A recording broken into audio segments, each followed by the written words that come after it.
Guys আজকের পর থেকে আরএসকে আর কোনো টুর্নামেন্ট খেলবে না। আমরা চাইলেও আরএসকে আর টুর্নামেন্ট গুলো দেখতে পারবো না, কারণ কি ভাই আরএসকে নিজেরাই অফিসিয়াল ভাবে ঘোষণা করে দিয়েছে এটি তাদের গ্লোবাল ফাইনালসের আগে শেষ ম্যাচ। তো আজকের পর থেকে আমরা কোনো আরএসকে আর লোকাল টুর্নামেন্টে দেখতে পারবো না। এমন অনেকে আছো যারা কিনা আরএসকে কে একটু হেড দিচ্ছিল, তারা ভাই এখন খুশি হতে পারো। আরএসকে একটু খারাপ খেলার কারণে তোমরা যে কাজটা শুরু করছিলা সেটা ভাই বলার মতো না। তোমরা একটা কথা মনে রাখো, আমাদের আরএসকে এতটাও খারাপ টিম না। তাদের এই খারাপ খেলার পিছনে কোনো কারণ থাকতে পারে, তারা হয়তো জাস্ট কিছু এক্সপেরিমেন্ট করতেছে। Now new strategy we will be made and they want to reveal। তো যাই হোক গাইস, আমরা আশা করছি আবারও এফএফডব্লিউএস এর পরে আমরা আবারও আরএসকে নতুন নতুন টুর্নামেন্ট গুলো দেখতে পারবো। আর গাইস তোমাদের একটা মতামত জানতে চাইতেছি, এই কয়েকদিন তো আরএসকে কোনো রকম কোনো টুর্নামেন্ট খেলবে না, তাই এই কয়েকদিন তোমরা কোন স্পোর্টস টিমের হাইলাইট গুলো দেখতে চাও অবশ্যই এটা কমেন্টে জানিয়ে দিও। By the way guys, RSK এই আজকের শেষ ম্যাচটা তোমাদের মাঝে শেয়ার করতে আসছি। তো আজকের এই টুর্নামেন্টে কিন্তু নোহান গেমিং আয়োজিত ক্রিয়েটর ভিক্টরি কাপ সিজন 1 এর গ্র্যান্ড ফাইনালের চ্যাম্পিয়ন রাশ ম্যাচ। চলো গাইস আজকের ম্যাচটা দেখি কারা আগে চ্যাম্পিয়ন রাশ অ্যাক্টিভেট করে চ্যাম্পিয়ন হয়ে যায়। ভাইরে ভাই আজকের এই ম্যাচে যে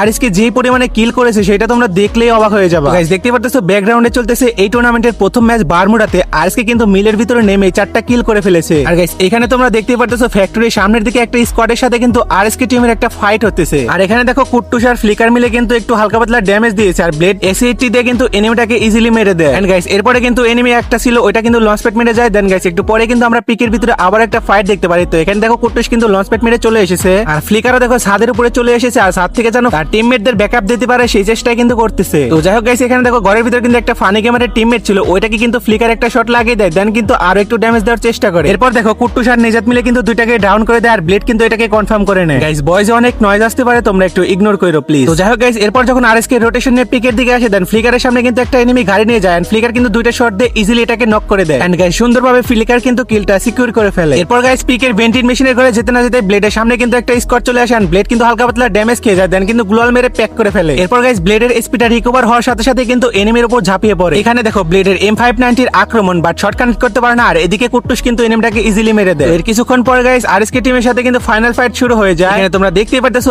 RSK versus Safira gaming. Safira gaming কিন্তু একটা প্লেয়ার বেঁচে ছিল, এন্ড ওইটাকে মেরে কিন্তু আরএসকে এই ম্যাচটা ভুয়া করে ফেলে। এরপর গাইস দ্বিতীয় ম্যাচ পুরগাটরিতে আমরা কিন্তু আরএসকে কে যখন দেখতে পাই তখন দেখি দুটো প্লেয়ার অলরেডি শেষ। আর এখানে দেখো নেজাদ এবং কুট্টুসের সামনে কিন্তু একটা এনিমি, নেজাদ কিন্তু ট্রগন দিয়ে হালকা পাতলা একটু ড্যামেজ দিয়ে দেয়, আর ওইদিকে কুট্টুস কিন্তু একটারে নক করে এবং কি নিজেও নক হয়ে যায়। তো এরপর গাইস নেজাদ কিন্তু একা একাই সোলো সার্ভাইভ করতে থাকে, মানে গাইস ওরা কিন্তু স্পট করতে পারে না, আর একটু পরে আরএসকে ওয়াইপ আউট হয়ে যায়। এরপর গাইস 3 নম্বর ম্যাচ কালহারিতে কিন্তু প্রথমে আমরা আরএসকে কি ফাইট দেখতে পাই, ব্লেডের অসাধারণ একটা হেডশটে নকডাউন, এন্ড বরাবরের মতো তারা কিন্তু এখান থেকে কিলটির করে লুটপাট করে তারা কিন্তু রোটেশন চেঞ্জ করে ফেলে। আর এদিকে তোমরা আরএসকে এর কিল লিস্টে দেখো অলরেডি কিন্তু তারা 4টা কিল করে ফেলেছে, আর একটু পরে কিন্তু শুরু হয়ে যায় একটা তুমুল ফাইট। ব্লেডের এসিটির একটা অসাধারণ নকডাউন এবং কি ব্লেড দৌড়ে গিয়ে কিন্তু কিলটা সিকিউর করার চেষ্টা করে, এন্ড ফাইনালি কিন্তু ব্লেড কিলটা সিকিউর করে ফেলে। এরপর গাইস নেজাত এবং কুট্টুসকে দেখতে পাই, তো একটু পরে কিন্তু আমরা কুট্টুসকে দেখতে পাই উডপিকারের একটা হেডশট দিয়ে একটা এনিমি নক করা। এই কিলটা কনফার্ম করার পর সব মিলে কিন্তু আরএসকে টোটাল 7টা কিল হয়ে যায়। এর কিছুক্ষণ পর গাইস আমরা কিন্তু আবারো ব্লেডের সামনে একটা এনিমি দেখতে পাই, তো ব্লেড কিন্তু M590 দিয়ে একের পর এক শট মেরে কিন্তু এটাকে ওয়াইপ আউট করে দেয়। আর গাইস ওই ফাইটে কিন্তু নেজাত নক হয়েছিল, নেজাতকে রিভাইভ করার পর তারা কিন্তু সামনের দিকে চলে যায়, এন্ড গাইস দেখো আরেকটা এনিমি এটাকেও কিন্তু ব্লেড সুন্দরভাবে মেরে দেয়। গাইস আরএসকে কিন্তু অলরেডি 17টা কিল করে ফেলেছে, আর ব্লেডের সামনে দেখো আরেকটা এনিমি এটাকেও কিন্তু মেরে দেয়, এন্ড গাইস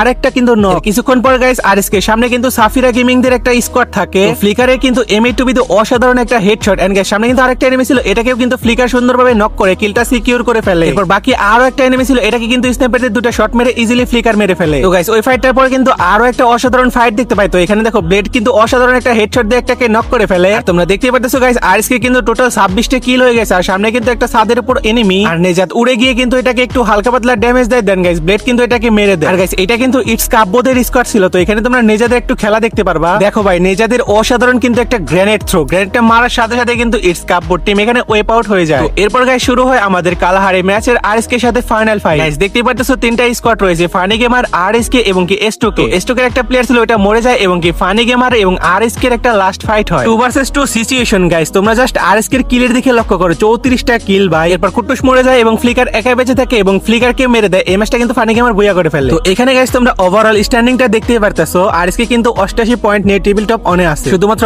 আরএসকে কিন্তু 88 পয়েন্ট নিয়ে চ্যাম্পিয়ন ড্যাশ অ্যাক্টিভ করে ফেলে। তো গাইস এটা কিন্তু আরএসকে শেষ ম্যাচ, তো তোমরা কিন্তু অবশ্যই লাইক এবং সাবস্ক্রাইব করে দিও। যাই হোক গাইস এরপর আমরা 4 নম্বর ম্যাচ অ্যালপাইনে কিন্তু আমরা আরএসকে দেখতে পাই 5টা কিল নিয়ে সামনে একটা স্কোয়াডের সাথে। স্কোয়াড বলতে গাইস ব্লেডের সামনে কিন্তু একটা প্লেয়ার আছে, এন্ড ব্লেড কিন্তু দৌড়ে গিয়ে এই প্লেয়ারটাকে ইজিলি মেরে দেয়, এন্ড গাইস এখানে কিন্তু কিলটা সিকিউর করে তারা এখান থেকে চলে যায়। ইতিমধ্যে কিন্তু আরএসকে 7টা কিল হয়ে গেছে, আর এরপর কিন্তু ফানি গেমারদের সাথে আরএসকে একটা ফাইট হয়। আবির কিন্তু কুট্টুসকে নক করে দেয়, তো শিবাই পেয়ে যায়। এরপর সামনে একটা প্লেয়ার ছিল এটাকে মেরে দেয়, আর ফানি গেমার এখানে ওয়াইপ আউট হয়ে যায়। আর গাইস এখানে এখানে তোমরা দেখতে পাচ্ছ আরএসকে নিজেদের সামনে কিন্তু একটা এনিমি ছিল, এটাকে কিন্তু নিজের ডাউন করে দেয় এবং সুন্দরভাবে কিলটা সিকিউর করে নেয়। আর সব মিলে কিন্তু আরএসকে টোটাল 20টা কিল হয়ে যায়। আর এখানে সামনে দেখো একটা এনিমি ছিল কুট্টুস, কিন্তু এটাকে মেরে দেয়। আর কোনো রকম প্যারা ছাড়াই কিন্তু কুট্টুস এই কিলটা সিকিউর করে নেয়। আর সামনে কিন্তু দেখো আরো একটা স্কট রয়েছে ঘরের ভিতরে। কুট্টুস কিন্তু সামনে থেকে এনিমিটাকে মারতে গিয়ে নিজেই নক হয়ে যায় এবং নেজাত কিন্তু এসে রিভাইভ করার চেষ্টা করে এবং কি ফাইট দেওয়ার চেষ্টা করে। এখানে দেখো ফ্লিকার, ব্লেড, কুট্টুস সবাই কিন্তু মরে গেছে, শুধুমাত্র নেজাত একাই কিন্তু সোলো সার্ভাইভ করতেছে। আর নেজাত কিন্তু সামনে থেকে এনিমিটাকে কিন্তু একটা শট দিয়ে ইজিলি মেরে দেয়। তো নেজাতের এই কিলটা সিকিউর করার পরে কিন্তু আরএসকে টিমের টোটালি 22টা কিল হয়ে যায়। তো এরপর নেজাত মেবি কোনোভাবে সবাইকে রিভাইভ করে দিয়েছিল, তো ফ্লিকারের সামনে কিন্তু একটা এনিমি ছিল, এটাকে কিন্তু ফ্লিকার মেরে দেয়। 23টা কিল শেষে এখানে দেখো নেজাত কিন্তু নক হয়ে পড়ে আছে। তো এরপর গাইস লাইভে মেবি টেকনিক্যাল ইস্যু হয়েছিল, যার কারণে 4 ম্যাচ থেকে হঠাৎ করে কিন্তু 5 নাম্বার ম্যাচে নিয়ে চলে আসে। আর 5 নাম্বার ম্যাচে যখন আমরা দেখি নেজাদের সামনে কিন্তু একটা এনিমি, এটা কিন্তু হেডশট দিয়ে ডাউন করে দেয়। এন্ড কনফার্ম করার পরে কিন্তু আরো একটা ফাইট দেখতে পাই রাহাতের সাথে। রাহাত কিন্তু ট্রগন দিয়ে হালকা পাতলা একটু ড্যামেজ দিয়ে দেয়, দেন কিন্তু গ্লোয়াল মেরে রাহাত কিন্তু স্পিড রিকভার করার চেষ্টা করে, বাট এনিমিটা রাজ দিয়ে দেয় এন্ড রাহাত কিন্তু নক হয়ে যায়। এরপর নেজাদ এসে একটা ফ্রিজ গ্রেনেড মেরে দেয়, দেন এনিমিটা কিন্তু নক হয়ে যায়। আর গাইস কিছুক্ষণ পরে কিন্তু ব্লেড একাই বেঁচে ছিল, আর এখানে কিন্তু ব্লেড ওয়াইপ আউট হয়ে যায়। তো যাই হোক গাইস, এখানে তোমরা আবার ওভারঅল স্ট্যান্ডিংটা দেখে নাও। আর এসকের পরে কিন্তু এবার ফানি গেমার আর এসটোকে গেমিং কিন্তু চ্যাম্পিয়নরা সিস্টেম অ্যাক্টিভ করে নেয়। এখন দেখার পালা গাইস, এই তিনটা টিমের মধ্যে যারাই কিন্তু ভুয়া নেবে তারাই কিন্তু চ্যাম্পিয়ন হয়ে যাবে। তো এরপর গাইস 6 নাম্বার ম্যাচ সোলারাতে কিন্তু আমরা নেজাদকে দেখতে পাই কিল করতে, আর রাহাত কিন্তু নক হয়েছিল। রাহাতকে রিভাইভ করতে যায়, আর একটা এনিমি আসে, এটাকে কিন্তু নেজাদ মেরে দেয়, নিজে নক হয়ে যায়। এরপর guys final fight STK versus RSK, দুইটা টিমই কিন্তু চ্যাম্পিয়নরা অ্যাক্টিভ করা, যারা ভুয়া করবে তারাই কিন্তু এই ম্যাচটার চ্যাম্পিয়ন হয়ে যাবে। আরএসকে কিন্তু 4টা প্লেয়ার স্টিল অ্যালাইভ, আর এসটোকের কিন্তু লাস্ট একটা প্লেয়ার আছে, এটা কিন্তু কুট্টুসকে নক করে দেয়। আর লাস্ট প্লেয়ারটাকে দেখো ব্লেড কিন্তু মেরে দেয়, আর এই ম্যাচটা কিন্তু আরএসকে ভুয়া করে ফেলে। আর ফাইনালি কিন্তু আরএসকে চ্যাম্পিয়ন হয়ে যায়। Champion team, that is Red Hawks. Team red Hawks এর লোকাল টুর্নামেন্ট গুলোর মধ্যে সর্বশেষ টুর্নামেন্ট। তারা এফএফডব্লিউএস গ্লোবাল ফাইনালস এর আগে আর কোনো হয়তোবা লোকাল টুর্নামেন্টে তারা পার্টিসিপেট করবে না। সো গাইস, আমরা লোকালে হয়তোবা এফএফডব্লিউএস গ্লোবালের আগ পর্যন্ত এইটাই হয়তোবা আমরা শেষ একটা টুর্নামেন্টে এই মুহূর্তে অ্যানাউন্স করলাম যে রেড হক্স চ্যাম্পিয়ন। বাট আপনারা নিরাশ হয়েন না, আমরা খুব সুন এফএফডব্লিউএস গ্লোবাল ফাইনালসেও সেটা অ্যানাউন্সমেন্ট করতে চলেছি যে team red hawks they are the champion, গ্লোবালের নাম্বার 1 টিম। সো আপনারা সেটার জন্য অবশ্যই সিট বেঁধে বসে থাকুন, কিছুদিন অপেক্ষা করুন, তাই না?